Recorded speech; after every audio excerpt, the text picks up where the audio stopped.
통해서 여호와의 싸움을 싸우라, 여호와의 싸움을 싸우라 라는 제목으로 하나님 말씀 증거하겠습니다. 사무엘상 강의 15번째 시간입니다.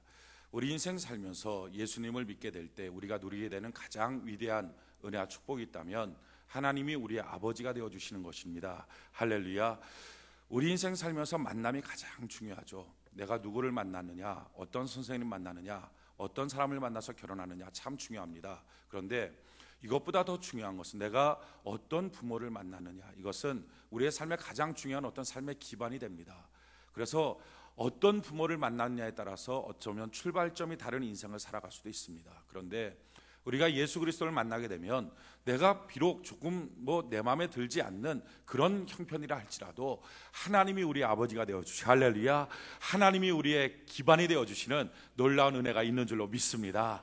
뿐만 아니라 우리가 예수님을 믿게 될 때 하나님이 우리의 아버지가 되시고 예수님은 우리의 구원자가 되어서 우리를 건져내시고 어떤 삶 속에서도 건져내어 주시는 역사가 있는 줄로 믿습니다. 성령님 우리의 인도자가 되어서 우리가 방황하지 않고 천군 천사가 우리를 둘러지켜서 모든 어려운 것, 난감한 것들을 막아주는 그런 위대한 역사가 있습니다. 성경이 이와 같이 말합니다. 시편 34편 4절로 7절에 보면 내가 여호와께 간구하며 내게 응답하시고 내 모든 두려움에서 나를 건지셨도다.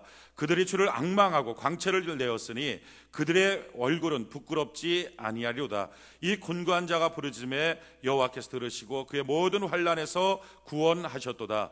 여호와의 천사가 주를 경외하는 자를 둘러진치고 그들을 건지시는도다. 할렐루야. 하나님의 천군 천사 우리를 둘러지키고 우리를 건져주시는 은혜가 있는 줄로 믿습니다. 그럼 구체적으로 하나님이 어떻게 우리를 보호하시고 지키시고 인도하십니까? 그 내용이 뭡니까? 오늘 성경은 하나님이 우리를 어떻게 구체적으로 보호하시고 지켜주시는지의 모습을 정확한 한 단어로 우리에게 설명하고 있습니다. 오늘 사무엘상 25장 29절을 같이 한번 봅시다. 사무엘상 25장 29절 우리 같이 한번 한 목소리 읽어봅시다. 시작. 사람이 일어나서 내 주를 쫓아 내 주의 생명을 찾을지라도 내 주의 생명은 내 주의 하나님 여호와와 함께 생명싸개 속에 쌓여 있을 것이요 내 주의 원수들의 생명은 문매로 던지듯 여호와께서 그것을 던지시리이다. 참 놀라운 말씀입니다. 지금 아비가일이라고 하는 여인을 통해서 다윗에게 와서 고백하는 겁니다. 당신은 하나님이 생명싸개로 쌓아두신 분입니다. 당신의 원수들은 물매처럼 생명을 휙 던져서 날려버리겠지만 하나님께서 당신의 생명만큼은 생명싸개에 쌓아서 당신을 지켜주십니다 라는 것입니다. 생명싸개라는 것은 생명을 집어넣은 싸개가 되죠. 그러니까 이런 보자기 같은 데에 생명을 딱 집어넣어서, 그래서 하나님이 이 보자기를 생명싸개를 이렇게 딱 들고 다니면서 나를 보호하신다, 다윗을 지켜주신다 하는 내용입니다. 그런데 이게 이와 같이도 해석이 되지만 조금 더 원어에 더 깊이 들어가서 해석을 하면 조금 더 다른 표현이 됩니다. 어떤 거냐면은 하나님께서 다윗을 하나님의 생명이 통하는 싸개 안에 다윗을 집어넣고서 보호하십니다 하는 거예요.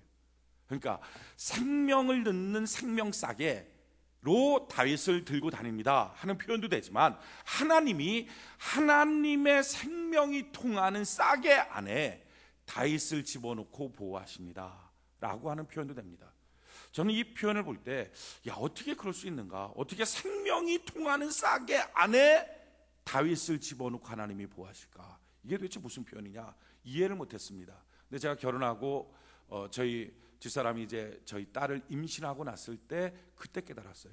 저희 딸아이는 B형이거든요. 혈액형이. 저희 집사람은 A형이에요. 제가 B형이에요. 그러니까 원래 혈액형이 다르면 이질 현상이 나타나서 사람이 죽습니다.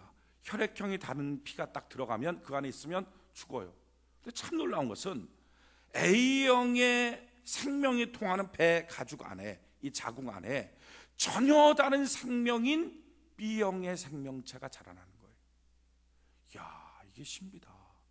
생명이 통하는 싸개 안에 또 다른 생명이 있구나. 기가 막히다.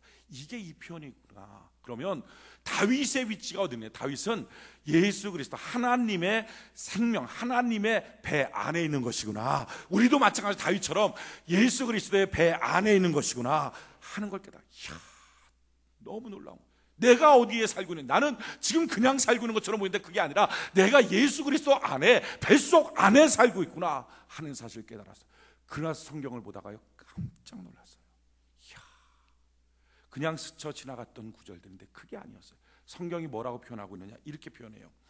로마서 8장 1절로 2절에 보니까, 그러므로 이제 그리스도 예수 안에 있는 자에게는, 그리스도 예수 안에 있는 자에게는, 할렐루야, 결코 정죄함이 없나니 이는 그리스도 예수 안에는 생명의 성령의 법이 죄와 사망의 법에서 너를 해방하였습니다.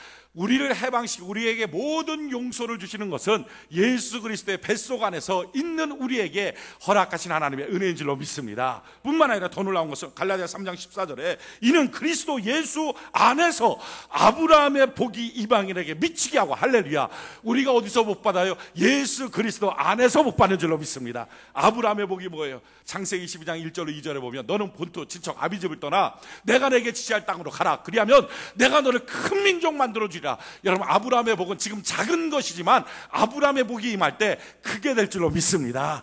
또한 내 이름을 창대케 하리라. 지금은 무명무사지만 아브라함의 복이 임하게 될 때 세계적으로 유명한 사람으로 바뀌어지게 될 줄로 믿습니다. 할렐루야, 너가 복이 될 것이다. 이 복이 어디에 있는 거예요? 예수 그리스도 안에 있는 사람에게 이 아브라함의 복이 주어진다. 놀라운 거예요.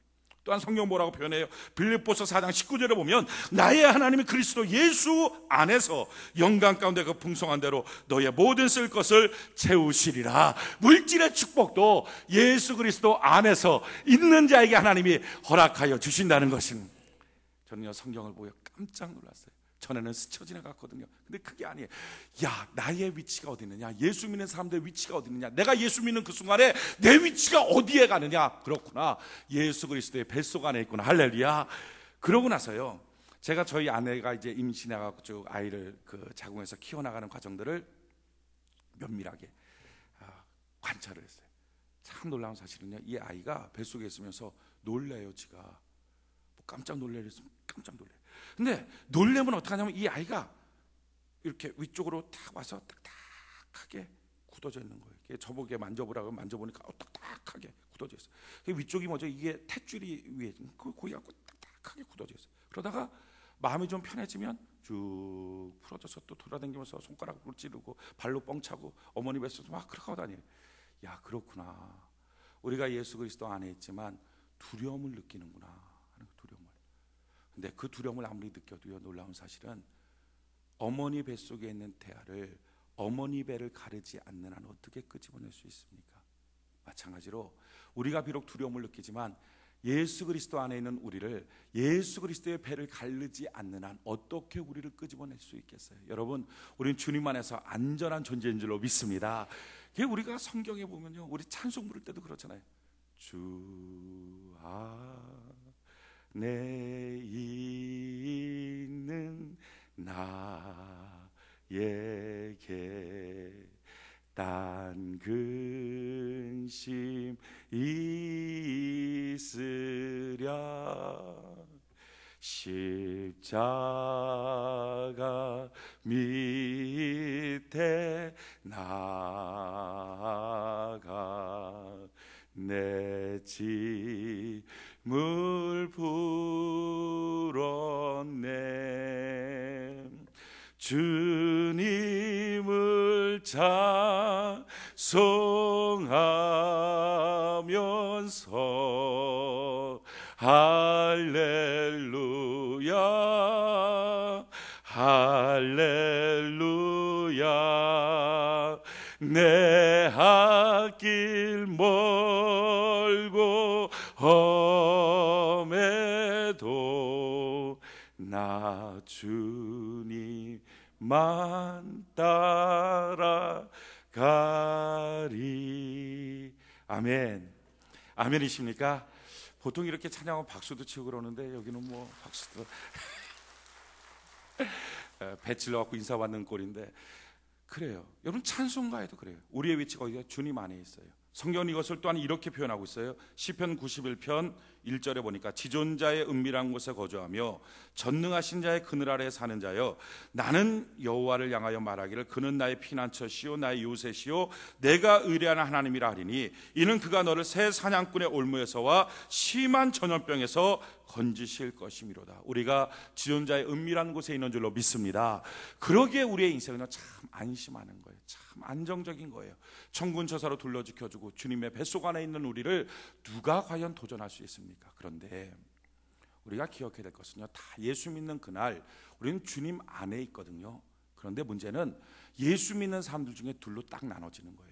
내가 주님 안에 있다, 이렇게 보호받는다, 그래서 난 두려움이 없다, 난 주님 안에 능력의 삶을 산다, 내가 주님 안에서 탯줄로 어린아이가 다 공급받는 것처럼 나는 모든 풍성한 것들을 다 주님 안에 공급받고 있다 라고 생각하고 그 안에 은혜와 부여를 누리는 사람이 있는가 하면, 자기가 주님 안에 있다는 사실을 느끼지 못하는 사람이 있어요. 이 둘로 쫙 갈라져요. 느끼지 못하다 보니까 기도도 못하고요, 공급도 못 받고요, 그냥 그 어머니 뱃속에서 비리비리 말라가다가 어느 날 뚝 떨어져요. 그게 뭐예요? 실족이에요, 낙심이에요. 피곤하고 곤비해서 그냥 뚝 떨어지고 말아요. 중요한 것은 그러기 때문에 우리가 예수 믿는 그날부터 다 어머니 뱃속 안에 우리가 있는데, 어떻게 하면 어머니 뱃속 안에 있는 것처럼 하나님의 뱃속 안에 있는 것처럼 우리가 누릴 수 있을까, 느낄 수 있을까? 어떻게 하면 예수 그리스도의 뱃속 안에 있는 것처럼 우리가 그 안에서 풍성한 안식과 평안과 축복과 능력과 부여와 번성을 누릴 수 있을까 하는 거예요. 오늘 성경 그 원리를 설명해요. 바로 그 전절이에요. 사무엘상 25장 28절, 사무엘상 25장 28절, 우리 같이 한번 한 목소리 한번 읽어봅시다. 시작. 주의 여종의 허물을 용서하여 주옵소서. 여호와께서 반드시 내 주를 위하여 든든한 집을 세우시라. 할렐루야. 거기까지요. 여러분, 우리 하나님께서 우리의 집을 세워주실 줄로 믿습니다. 여러분, 내가 세우려고 그러면 힘들어요. 그래서 성경은 말해요. 자기가 집 세우는 사람은 힘들지만 하나님께서 집을 세워주신 자는 그 집이 영원히 번성하게 될 것이다. 자기가 성을 지키는 자는 피곤하지만 하나님이 성을 지켜주는 자는 영원히 지속되리라. 아멘이십니까? 하나님이 해줘야 돼요. 하나님이 우리의 집을 세워줄 줄로 믿습니다. 하나님이 여러분들의 사업장을 세워줄 줄로 믿습니다. 하나님이 우리의 가문을 세워주시게 될 줄로 믿습니다. 든든한 집을 하나님이 세워주신다는 거예요. 그런데 누구에게 이런 것들을 세워주시느냐? 그 다음에 이유가 나오죠. 이는 누구에게? 이는 내 주께서 여호와의 싸움을 싸우심이요. 이렇게 설명해요. 지금 당신이 왜 하나님의 생명싸게 쌓여 있습니까? 당신이 왜 하나님이 든든한 집을 당신이 세워주십니까? 이런 놀라운 은혜와 복을 받는 이유가 뭡니까? 그것은 바로 당신이 여호와의 싸움을 싸우기 때문입니다 라고 하는 고백이에요. 우리도 마찬가지예요. 우리 인생 살 때 내가 내 싸움 싸우고 사면요, 피곤하고 힘들어요. 지치는 거예요. 내가 내 싸움 싸우면 어느 때 이길 때도 있죠. 그런데 수없이 지고 깨지고 무너져요. 그런데 만약에 내 인생이 여호와의 싸움이 될 수 있다면 이것처럼 복된 게 없어요. 성경은 이와 같이 말합니다. 사무엘상 17장 45절 이하에 보면 이것이 다윗이 고백한 건데, 골리앗 앞에 전쟁하면서 다윗이 고백한 거죠. 다윗이 블레 사람에게 이르되 너는 칼과 창과 단창으로 내게 나아오거니와 나는 만군의 여호와 이름 내가 모욕하는 이스라엘 군대 하나님의 이름으로 내게 가노라. 오늘 여호와께서 너를 내 손에 넘기시리니 내가 너를 쳐서 내 목을 베고 블레셋 군대의 시체를 오늘 공중에 세워 땅의 들짐승에 주어 온 땅으로 이스라엘에 하나님이 계신 줄 알게 하겠고, 또 여호와의 구원하심이 칼과 창에 있지 않음을 이 무리에게 알게 하리라. 전쟁은 여호와께 속한 것인즉 그가 너희를 우리 손에 넘기시라. 할렐루야. 여러분, 우리 하나님이 원하는 건 뭐예요? 이 전쟁하는 거 너가 전쟁하지 마라. 전쟁은 내게 속해야 된다. 내가 싸워주겠다. 내가 너 인생에 여호와의 싸움으로 만들어 주기를 원한다. 이게 하나님의 뜻이에요. 내 인생 내가 싸우는 게 아니라 여호와의 싸움이 되게 하는 거. 자, 그러면 여호와의 싸움이 된다는 것이 무슨 말입니까? 오늘 성경은 그 내용을 지금 설명하고 있는 거예요. 오늘 성경의 배경은 이것입니다. 다윗이 지금 도망자 신세로 있어요. 자기의 군사력이 지금 600명의 군사력이 있는데 그들이 지금 어디냐면은 갈멜에 있습니다. 그 갈멜은 헤브론 바로 위쪽에 있는 마온 옆에 있는 그 지역이에요. 거기에 보면 아주 부자한 사람이 있었어요. 근데 그 부자가 바로 갈렙 족속 후예입니다. 갈렙은 여호수아 갈렙처럼 유다 지파 가장 참 좋은 신앙의 명문 가문 출신인데, 이런 좋은 신앙을 받았음에도 불구하고 그 나발이라고 하는 사람인데, 이 사람은 참 신앙이 안 좋았어요. 이름 그대로 바보 같은 사람. 그러니까 나발이라는 이름의 뜻이 바보 같은 사람, 멍충이 이런 뜻입니다. 얼마나 바보 같고 얼마나 멍충이면 나발이의 이름이. 그렇게 형편없는 사람, 좋은 믿음의 배경, 좋은 집안 출신인데 어리석게 살아요. 돈밖에 몰라요. 오직 손해와 이득, 이 관점으로 인생을 사는 사람이에요. 이 사람이 큰 부자였거든요. 거기서 양을 치고 또 거기서 염소를 치고 이렇게 하고 있었어요. 그때 다윗이 그 양과 염소를 치는 일꾼들 옆에 서서 산적들이 덤비지 못하도록 담이 돼서 딱 지켜줬어요. 오늘 성경을 같이 한번 볼까요? 사무엘상 25장 15절 16절. 사무엘상 25장 15절 16절 우리 같이 한번 한 목소리 읽어봅시다. 시작. 우리가 들에 있어 그들과 상종할 동안에 그 사람들이 우리를 매우 선대하였으므로 우리가 다치거나 잃은 것이 없었으니 우리가 양을 지키는 동안에 그들이 우리와 함께 있어 밤낮 우리에게 담이 되었습니다. 자, 양떼를 치고 있던 종들이 와서 얘기를 하는 겁니다. 그 다윗의 군대 때문에 우리가 이렇게 산적들한테 위협을 당하지 않았어요. 들짐승들이 왔을 때 그들이 먼저 막아줬어요. 그들이 우리를 지키는 담이 됐어요. 그래서 우리가 양떼 하나도 잃지 않고 이렇게 잘 살게 되고 이렇게 번성하게 됐어요. 이 얘기를 나발도 알죠. 참 많은 은혜를 받아요. 1년 내내 은혜를 받았어요. 이렇게 은혜를 받고 난 다음에 지금 이 나발이 양털을 깎는 축제가 벌어졌어요. 자기 양털을 깎아서 이 양털을 모직으로 파니까 그때 부여를 많이 얻는 거예요. 그때 이 축제를 벌릴 때 주변에는 많은 사람들, 도움받았던 사람한테 다 음식도 나눠주고 하면서 잔치가 벌어져요. 이게 이스라엘의 양털을 깎는 축제예요. 지금 이 나발이라고 하는 사람이 자기 양털을 깎으면서 주변 사람들 잔치를 벌리고 갖고 막 먹고 있는 거예요. 이때 다윗이 이 소식을 들었습니다. 다윗에게는 지금 600명의 군사가 있잖아요. 거기에 딸린 식구들이 있어요. 얼마나 먹을 게 궁하겠어요. 광야에서 뭐 농사를 짓는 것도 아니고. 그러니까 이 기회가 좋다. 가서 잔치가 벌어졌으니까 또 우리가 1년 동안 그들에게 은혜를 베풀었으니까 좀 먹을 것을 달라 그래서 우리 같이 나눠 먹자. 그리고 사람들을 보냈어요. 보내는데 다윗이 얼마나 겸손하게 보내는지 몰라요. 얼마나 겸손하게 보냈냐면 6절 같이 한번 볼까요? 6절. 그 부하게 사는 자에게 이르기를 너는 평강하라. 내 집도 평강하라. 내 소유의 모든 것도 평강하라. 복을 다 빌어주면서 들어가요. 그러면서 뭐라고 말해요? 8절. 우리 같이 한번 한 목소리 한번 읽어봅시다. 8절 같이 한 목소리 시작.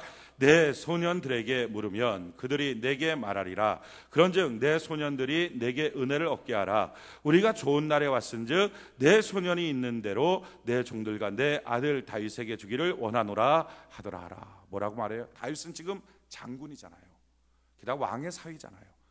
민족적 영웅이잖아요. 그일라 지역을 구원했잖아요. 골리앗을 이겼잖아요. 이런 어마어마한 장군인데 지금 뭐라 합니까? 나발한테 당신의 아들 같은 다윗에게 먹을 것을 좀 주세요. 재산 나눠달라는 것도 아니었어요. 잔치 벌리고 있으니까 잔치 벌리고 있는 음식 좀 나누어줘서 우리가 1년 동안 이렇게 담이 되고 당신의 이 가축들 우리가 잘 지켜주지 않았습니까? 은혜를 좀 주세요. 참 겸손하게 접근해요. 그런데요, 이 나발이라는 사람이 자기가 먹을 거 주는 거 그거 뭐 대단하다고, 그게 아까운 거예요. 은혜를 받아놓고 은혜를 몰라요. 여러분, 배은망덕하면 사람은 망합니다.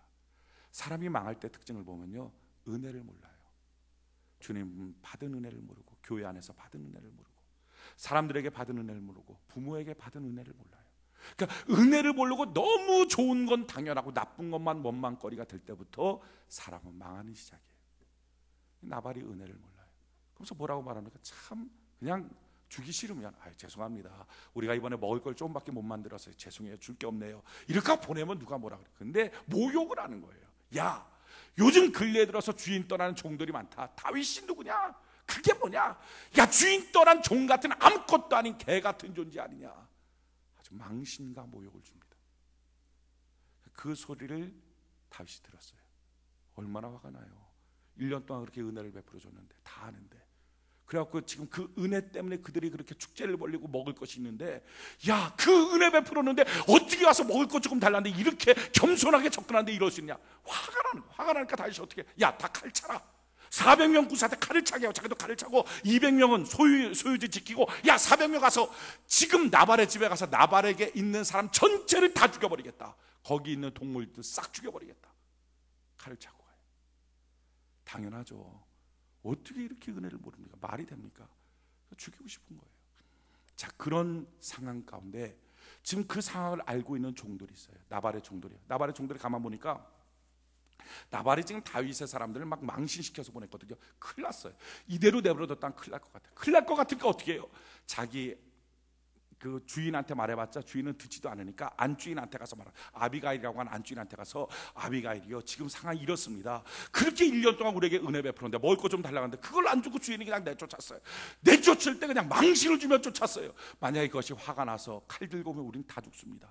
그 얘기를 듣자마자 아비가일이 그래 알았다 하고 먹을 거를 딱 싸갖고서 다윗이 올 수 있는 길목을 향해서 막 말을 타고 가요. 아니나 다를까 다윗이 칼을 차고 400명 부사를 거느리고 다 죽이겠다고 쫓아오는 거예요. 그 다윗을 보자마자 아비가일이 탁 내렸어요. 말에서 내려서 그 앞에 엎드리면서 말해요. 다윗이요, 우리 남편 개의치 마세요. 그 사람 이름이 나발이에요. 바보 같은 사람이에요. 멍청한 사람이에요. 은혜를 모르는 사람이에요. 그렇지만 오늘 이렇게 지금 여기 와서 무릎 꿇고 이렇게 빌고 있는 저를 보셔서 이제 그 분노를 풀지 마세요. 그 분노를 그냥 다 거기다가 하지 마세요. 당신은 여호와의 싸움을 싸우는 사람이 아닙니까? 라고 말하는 거예요. 지금 그 대목이에요. 그 소리를 듣자마자 다시 맞다, 내가 여호와의 싸움을 싸우는 사람인데 내가 지금 뭐하고 있었나 깨닫고 난 다음에요, 감사하다. 나로 하여금 범죄할 뻔했는데 하나님이 이 아비가일이라고 하는 여인을 통해서 하나님이 나에게 직접 가르쳐 주셨구나라고 고백하는 거예요. 자, 성경 본문 볼까요? 사무엘상 25장 32절로 33절, 32절로 33절, 32절로 33절. 우리 같이 한번 한 목소리 한번 읽어봅시다. 시작. 다윗이 아비가일에게 이르되 오늘 너를 보내어 나를 영접하게 하신 이스라엘 하나님 여호와를 찬송할지라. 또 내 지혜를 칭찬할지며 또 내게 복이 있을지로다. 오늘 내가 피를 흘릴 것과 친히 복수하는 것을 내가 막았느니라. 자, 보십시오. 지금 아비가일이 와서 뭐라 그래요? 지금 막 화가 났잖아요. 다윗이 어떻게 저럴 수 있어? 야, 어떻게 은혜를 원수로 갚아? 어떻게 은혜를 베풀었는데 먹을 것 좀 달라고 아무것도 아닌 부탁을 저 사람 저렇게 말도 안 되게 목욕을 줄 수 있어? 칼 차고 나가는 거예요. 이해되죠? 화나는데 말도 안 되는데 은혜를 모르는 사람한테 어떻게 이럴 수 있어요? 진짜 다 이해돼요. 이해되지만 한 가지 뭐가 있어요? 다윗답지가 않아요. 성도답지가 않아요. 지금 그렇게 막 화가 나서 가는 거예요. 화가 나서 가고 있는 그 모습 가운데 아비가일을 하나님이 딱 보내서 어떡합니까? 다윗이여, 당신은 여호와의 싸움을 싸우는 사람 아닙니까? 이렇게 말하는 거예요. 사람이 화가 나면요, 어느 순간에 화나서 홧김에 뭔가를 해버려요. 홧김에 말을 해요. 홧김에 결정해. 야, 내가 다 죽여버릴 거야.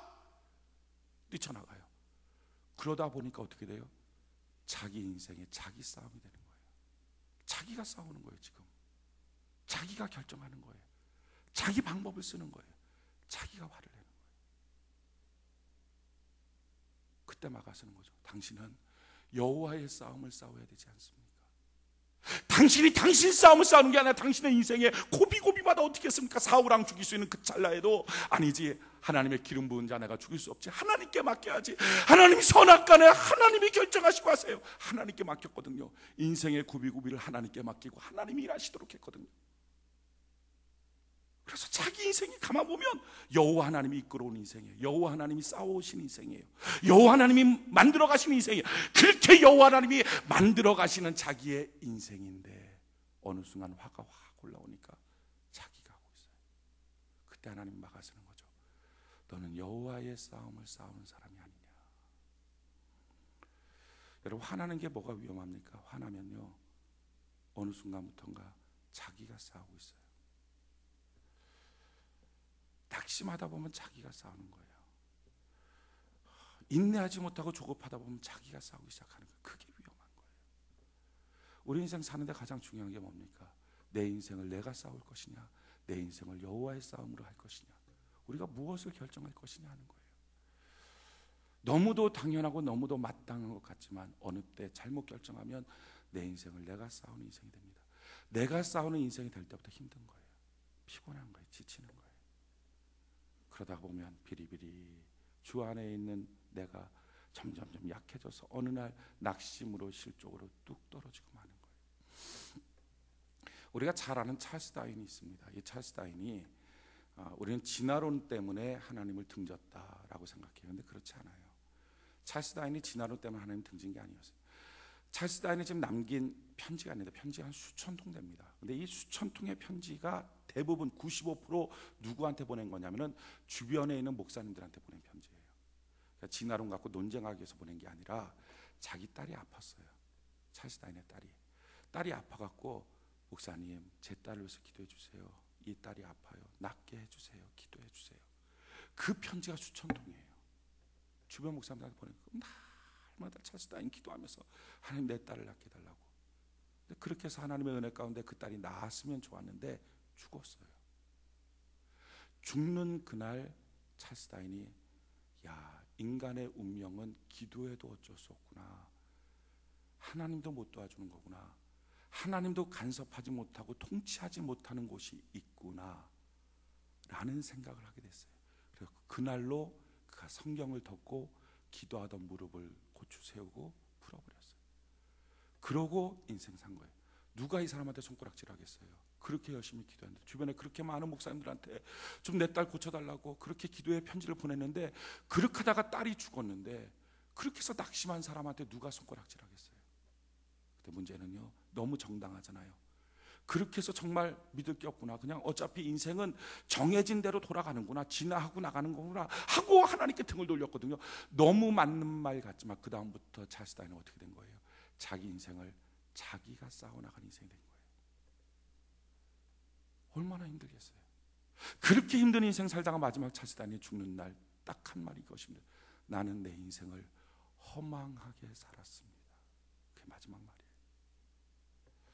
제가 지난 주간에 읽었던 책들 가운데 한 권이 다 가슴에서 닿은 책이 있어요. 여러분들이 꼭 한번 읽어봤으면 좋겠고, 특별히 새가족들이나 아니면은 주변의 전도 대상자들한테 꼭 소개를 했으면 좋은 책인데, 이어롱 교수가 지은 그 지성에서 영성으로라고 하는 책입니다. 이것은 이어롱 교수가 자기가 예수님을 믿게 됐던 그 과정, 계기, 이런 내용들을 수필처럼 이렇게 쭉 엮어서 지은 책이에요.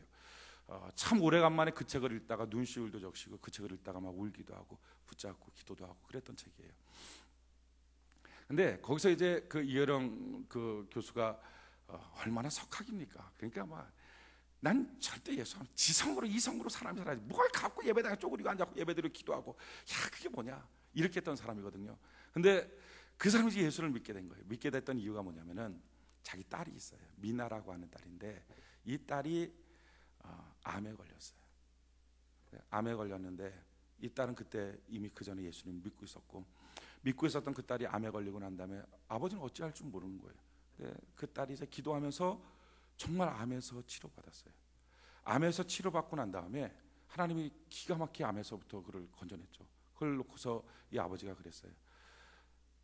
땅에 있는 육신의 아버지가 하지 못하는 걸 하늘에 있는 너희 아버지가 했다면 나도 그 하늘에 있는 아버지 이제는 만나봐야 되지 않겠느냐. 그렇게 하고 기독교를 향해서 마음의 문을 열기 시작했어요. 그러다가 이 딸이 눈이 소경이 됐어요. 눈이 원래 나빴었는데 나빴던 눈이 어떻게 문제가 돼갖고 각막에 문제가 생겨 눈이 소경이 된 거예요. 눈이 소경되니까 이 이어령 교수가 자기 딸 소경되니까 얼마나 가슴 아파요. 하나님 앞에 울면서 기도했대요. 하나님, 기적을 베풀어 달라고 하지 않겠습니다. 어차피 하나님이 우리 인생에 날마다 보는 것이 기적 아닙니까? 대신에 하나님, 이미도 주신 기적을 거두어 가지 마세요. 그 딸아이 보고 있는 거, 오늘 보고 있는 거 내일도 볼 수 있게 해주세요. 한절 울면서 기도했대요. 사실 하나님도 잘 모르고 예수님도 잘 모르지만 그냥 기도했대요. 그렇게 기도했는데 정말 기적적으로 그 딸이 눈이 깨끗해진 거예요. 그 다음부터 야, 하나님 계신 건 나는 부인할 수 없다 하고서 예수 믿고 세례를 받았어요. 일본의 호텔 로비에서 러브 소나타 대회를 할 때 하영종 목사님한테 세례를 받았어요. 근데 문제는 그 다음에 생긴 거예요. 세례를 받고 나서 3주 만에 이 미나라고 하는, 자기 딸 미나죠, 이 미나라고 하는 딸의 아들이 있는데 이 아들이 현우라고 하는 아들이에요. 근데 이 현우라고 하는 아들이 미국 버클리에서 이 학사 공부를 마치고 하버드 대학 법대 대학원으로 들어가게 되어 있고 풀 스칼라십을 받게 되어 있는 거예요. 그러니까 입학 통지를 다 받아서 합격이 돼서 들어가는데 이 세례를 받고 난 다음에 3주 만에 갑자기 느닷없이 집에서 그 아이가, 그 현우라고 하는 그 아이가 코마 상태에 빠진 거예요. 이유가 없어요. 의식불명, 코마.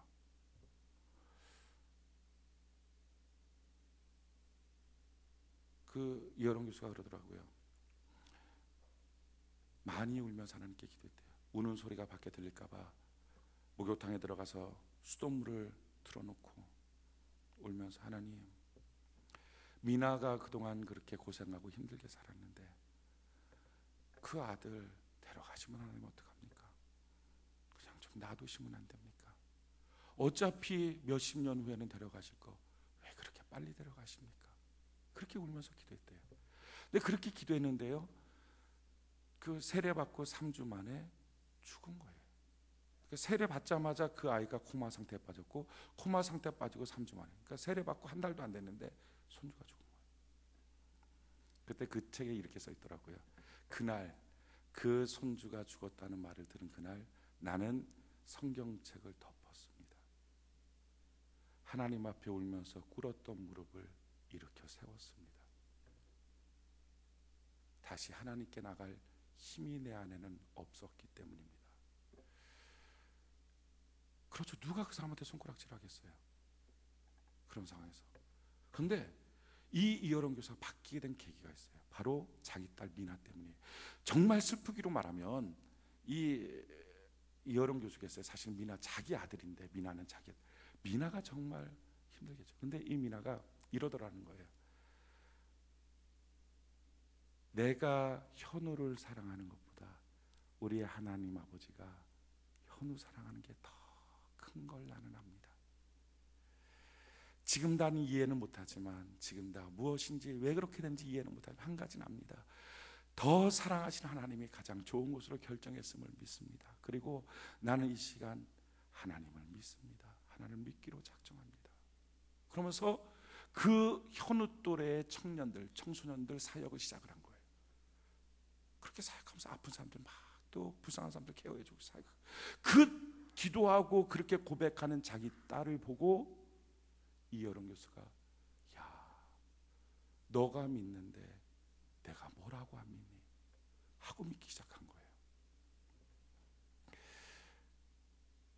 그러고 나서 지금 3년이 됐거든요.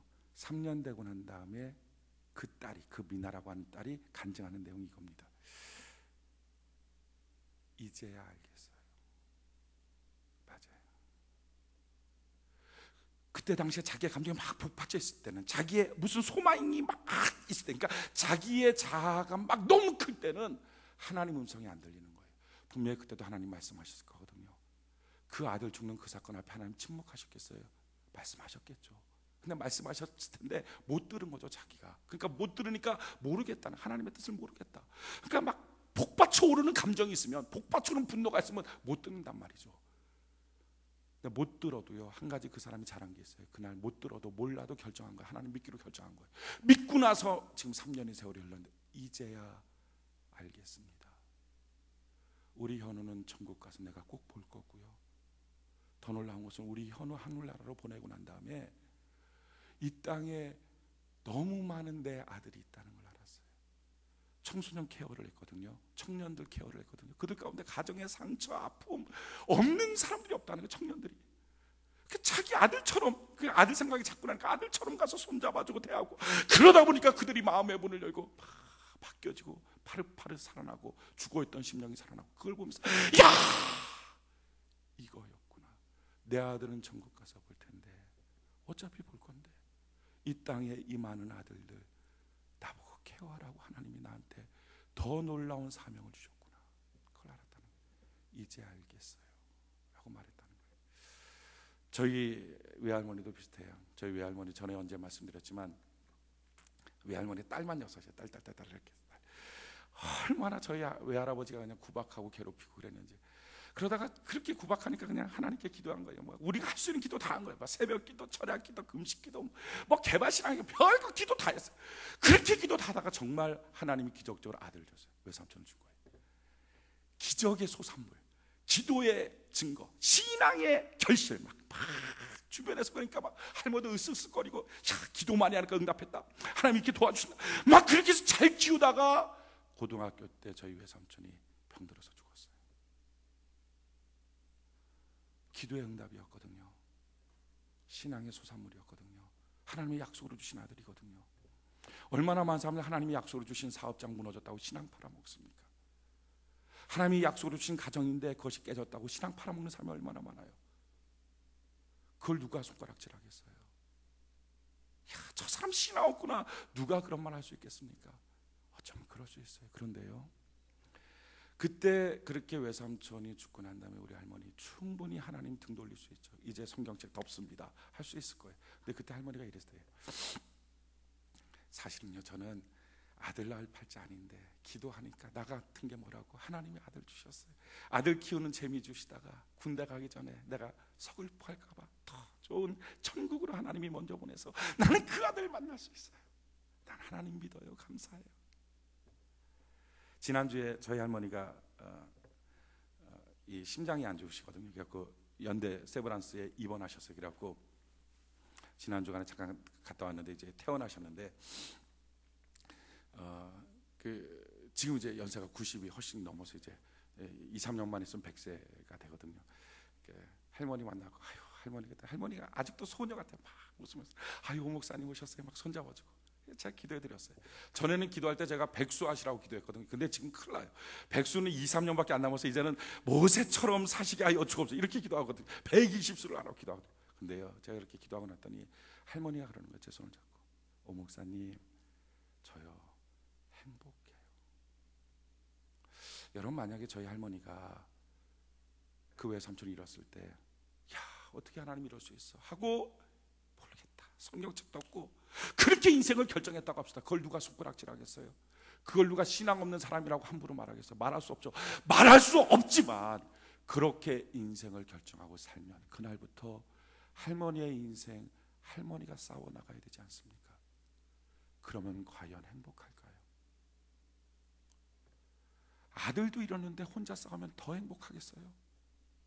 어떤 사람은요, 사업에 망가지고 돈 없어지고 나서 하나님 떠나요. 아니, 돈도 없어졌는데 자기가 자기 인생 싸우며 살아가면 힘들지 않겠어요? 직장 떠나고 난 다음에 하나님 떠나요. 아니, 직장도 없는데 하나님도 없으면 얼마나 더 힘들려고 하십니까? 충분히 이해는 돼요. 지금 다윗이 분노하며 오는 거 이해돼요. 야, 다 죽여버리겠다 하고 오는 거 이해됩니다. 이해되지만 그렇게 살면